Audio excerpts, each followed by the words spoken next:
ఆర్థిక సమస్యలతో బాధపడుతున్న వారి కొరకు ప్రత్యేకంగా నేను ప్రార్థన చేస్తున్నాను. దయచేసి ఏకీభవించండి. ప్రియమైన మా పరలోక తండ్రి, యేసుక్రీస్తు ప్రభు పరిశుద్ధ నామమును బట్టి మీ సన్నిధికి వస్తున్నాం దేవా.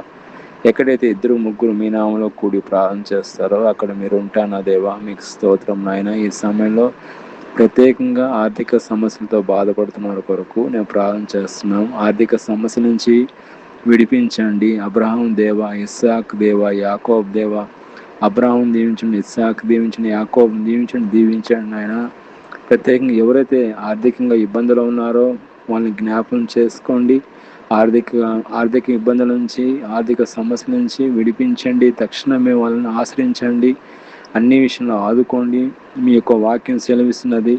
ఫిలిప్పీయులకు రాసిన పత్రిక 4:19 కాగా దేవుడు తన ఐశ్వర్యం చెప్పిన క్రీస్తు యేసు మహిమలో ప్రతి అవసరం తీరుస్తానా దేవా. నాయన మీ బిడ్డల యొక్క అవసరాలన్నీ తీర్చేది మీరే ప్రభా.